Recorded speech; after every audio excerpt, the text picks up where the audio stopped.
என்ன செலவு செய்யறப்ப உங்களுக்கு பதறும்? அந்த குடிமையை வாயால எப்படின்னே சொல்லு சொல்லாம் போ. ஸ்நாக்ஸ் வாங்குறது சார். ஸ்நாக்ஸ் வாங்குறது எப்போ போனாலும் 300 400 இப்படிதான் பக்குங்கும்.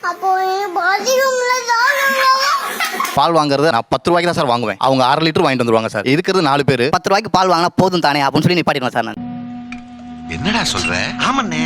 4 பேருக்கு எப்படிங்க 10 ரூபாய்க்கு பால் வாங்கினா அவ்வளவுதான் சார் வாங்குவேன் நான். அது எப்படா முடியும்? அந்த 10 ரூபா பாலை ஊத்திட்டு அதுக்கிடையே அந்த கவர் இருக்குல்ல சார், பால் எவ்வளவு இருந்துச்சு அதுக்கிடையே தண்ணி பிடிச்சிருவேன். ஒரு சொட்டு கூட மிஸ் ஆக கூடாதுடே. ஆனா அவங்கள பால் வாங்கிட்டு வர சொன்னா 1/2 லிட்டர் வாங்கிட்டு வந்துருவாங்க சார். எனக்கு அப்படியே பக்குன்னு இருக்கு. அந்த பால் மட்டும் எனக்கு வேணும் அப்படின்னு நான் சொல்லுவேன். ஆனா அதுக்கு அவ்வளவு கணக்கு பார்ப்பாங்க சார். இல்லன்னா அரிசி கடை நடத்த முடியுமா? 10 ரூபாய்க்கு தான் பால், அதை வாங்கிட்டு வந்துமே தம்பிங்க இப்ப இல்ல, அவங்க இல்ல. அப்ப இத இன்னைக்கு கொஞ்சம் குடிச்சிட்டு காலாலே கொஞ்சம் குடிச்சுக்க. யார் சாமி இவன்? எங்க இருந்து வந்திருக்கான்? ஒரு 1/2 லிட்டர் வாங்கிட்டு வரப்ப உங்களுக்கு எப்படி இருக்கு மனசுக்கு? சார் அது 1/2 லிட்டர் எனக்கு வேர்த்து சார். அப்படியே போச்சு 1/2 லிட்டர். நினைச்சால நெஞ்சு பதறுது. சரி நம்ம வாங்க போயிடலாம். 50 ரூபானா 5 நாள் வாங்க வேண்டிய பால் போச்சு. சண்டே லேட்டா தான் எந்திரிப்பானுங்க, சண்டே கூட கழிச்சிடலாம். மீதி 6 நாள் போச்சு. இவர்தான், இவருக்கு இதான் வேலை. சண்டே லேட்டா தான் எந்திரிப்பாங்க. அன்னைக்கு வேண்டியதில்லை, பால் வாங்க வேண்டியதில்லை. என்ன ஒரு புத்திசாலித்தனம். ஐடியாவே நேரா இட்லிக்கு போயிடலாம் அப்படிங்கறது. நேரா இட்லிக்கு போயிடலாம். சில டைம் வந்து நேரா சாப்பாட்டுக்கே கொண்டு போயிருவேன் சார் அவனுக்கு. அட பாவி, ஆளை பார்த்தா டம்மி பீஸா இருக்க, பயங்கரமான ஆளா இருக்கேடா. சாப்பாடுக்கே கொண்டு போய் லஞ்சுக்கே கொண்டு போய், ஏன்னா கிச்சன் என் கண்ட்ரோல் தான். அதனால அவனுக்கு எந்திரிச்சதுக்கு அப்புறம் பாத்துக்கலாம் அப்படின்னு விட்டுருவேன். எல்லாம் தொலைநோக்கு பார்வையோட போகணும்டா. சரி, என்னால உங்களுக்கு புரியும்னு நினைக்கிறேன் சார்.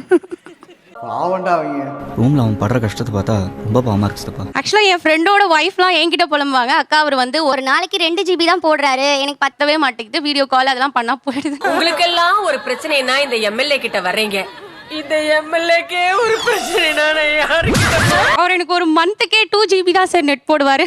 ரொம்ப ஓவரா போறீங்கடா. இப்ப மந்த்லி 2 GBங்கிறது எவ்வளோ? கம்பேர் 190 கிட்ட வரும். Either 1 GB per day. அது எவ்வளவு வரும்? 300. ஆமா, அவ்வளவுதானே. 110 ரூபா தானே கூட.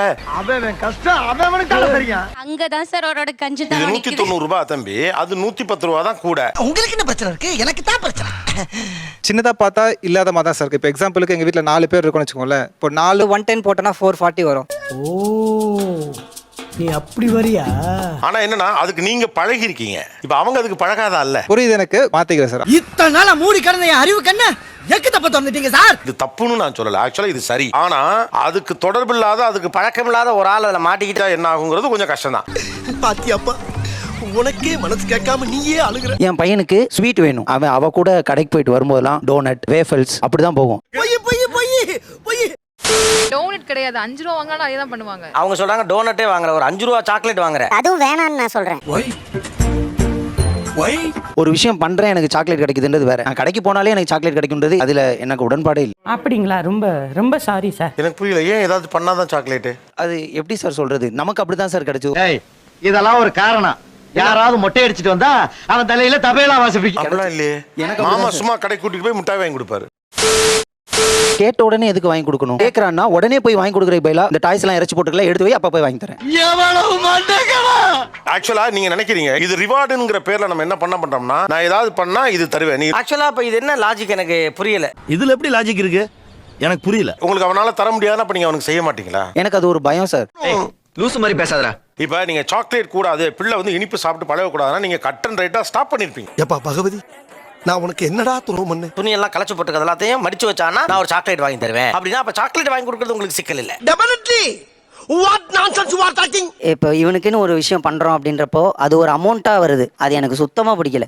அப்படி என்றால் ஒன்று செய். நான் ஒரு முளை கயிறு தருகிறேன், அதை வாங்கி கொண்டு போய் ஒத்த புளிய மரத்தில் தூக்கில் தொங்குங்கள். உங்க அப்பா நைட் வேலை முடிச்சிட்டு வரல, உங்களுக்கு ஏதாவது வாங்கிட்டு வருவாரா? பரோட்டா வாங்கிட்டு வருவாரு. பரோட்டா வாங்கிட்டு வருவாரு. அப்படிங்களா? ரொம்ப சந்தோஷம். ஆனா இப்பவும் அப்பா வாங்கிட்டு வந்த பரோட்டா மனசுல நிக்குதா இல்லையா? ஆமா. அது எவ்வளவு ஃப்ரெஷ்ஷா இருக்கு இந்த பரோட்டா வாசம். அதை சொல்றதுக்கு தான்டா நான் ஆவலா இருக்கேன். நானும் அதை கேட்கறதுக்கு காத்துக்கிட்டு இருக்கேன் சார். அது தூக்கத்தோட சாப்பிடும்போது டேஸ்ட், அப்பாவோட ஸ்மெல் எல்லாமே அந்த நல்லா இருக்குல்ல? நல்லா இருக்கு. நல்லா தானே இருக்கியா? நல்லா இருக்கு. அரை தூக்கத்துல அப்பா 1 மணிக்கு கிடைக்கும். 1 மணிக்கு கிடைக்கும். இது அரை தூக்கத்துல அப்பா ஊட்டி உங்க முகமே இப்பதான் மலர்ச்சி ஆகுது. ஆமாண்ணே. 32 வயதுல அப்படி நிக்கிறதுல மனசுல. ஆமா சார். உங்க பையனுக்கு 32 வயசாகிறப்ப அவனுக்கு என்ன வாசம் இருக்கும் உங்களை பற்றி? உங்க பிள்ளைக்கு உங்களை ஞாபகத்துல இருக்க நீங்க என்ன பண்ணுவோம் பண்ணுங்க. Yes sir. ரைட். தம்பி, இது மாதிரி 4 பேர் கேள்வி கேட்டிருந்தாங்கன்னா நாங்க திருந்திருப்போம் தம்பி. ரொம்ப ரேட் ஆகுதுன்னு சொல்லிட்டு நான் ரீஃபண்ட் ஆயில் யூஸ் பண்ணிக்கலாம் சன்ஃப்ளவர் ஆயில்னு சொல்லிட்டு 102 ரூபாய்க்கு வாங்கிட்டு இருந்தேங்க சார். ஓ அப்படியா விஷயம்? ஒரு நிமிஷம். இப்போ சன்ஃப்ளவர் ஆயிலுமே 180 ரூபாங்கிறங்காட்டி இப்ப எந்த ஆயில்ல ஓடுதுன்னு அதுக்கும் தெரியல எனக்கும் தெரியல. எண்ணெய் விலை அதிகரித்தது யாருக்கெல்லாம் பக்குன்னு இருக்கு? ஓகே. எவ்ரிபாடி எப்படிலாம் அப்ப எண்ணெயுடைய தேவைகளை குறைச்சிக்கிறீங்க? பூரி சுடுறது இல்ல, அதுக்கு பதிலா சப்பாத்தி. ரொம்ப விவரமான பொண்ணாவும் இருக்கு. பொரியல் பண்ணவே மாட்டேங்க சார். சாம்பார் ரசம் நிறுத்திடுவோம். அது என்ன கடைசி காலியா தீர போகுது அப்படிங்கிற டைம்ல இன்னும் கம்மி பண்ணிடுங்க. ரசமே வைக்க மாட்டேன், சாம்பாரோட நிறுத்திடுவேன். எப்படி சிக்கிரிக்கம் பாத்தியாப்பா?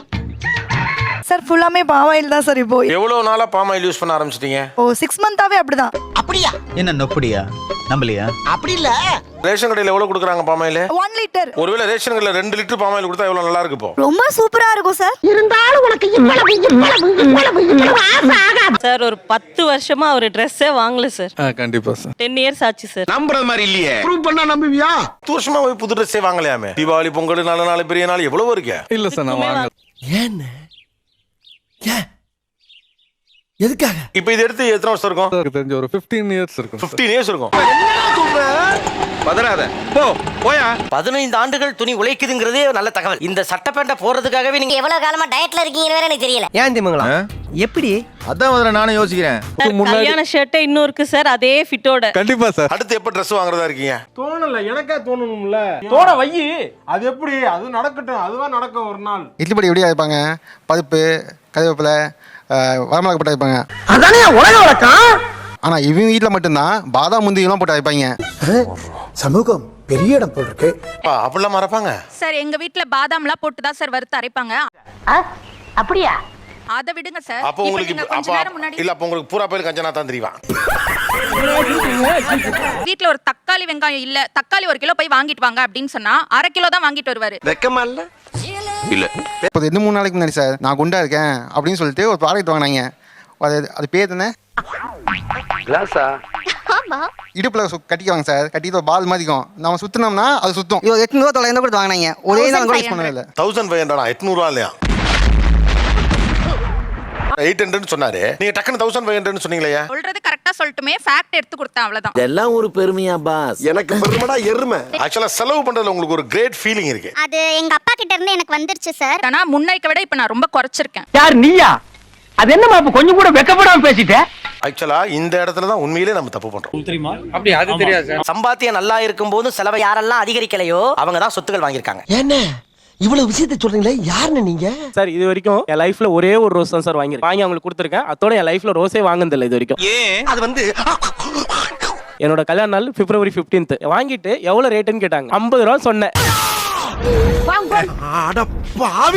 வேலண்டைன்ஸ் அன்னைக்கு பூ கொண்டாந்து கொடுக்கறப்ப அது விலை என்னன்னு ஒருத்தர் கேட்டா நெஞ்சமெல்லாம் பொண்ணு அறக்கு தம்பி, மறக்க முடியல. அவங்க பரவாயில்ல சார். நான் லவ் மேரேஜ் வேலண்டைன் கொடுத்ததுக்கு அவங்க வேணாட்டாங்க சார். தம்பி நீங்களே பெட்ரு. Is it? நிகழ்ச்சியில் கலந்து கொண்ட அனைவருக்கும் கோபிநாத் நெஞ்சார்ந்த நன்றிகள். மீண்டும் இன்னொரு சந்தர்ப்பத்தில் பேசலாம். நன்றி, வணக்கம். நன்றி, வணக்கம். மீண்டும் சந்திப்போம்.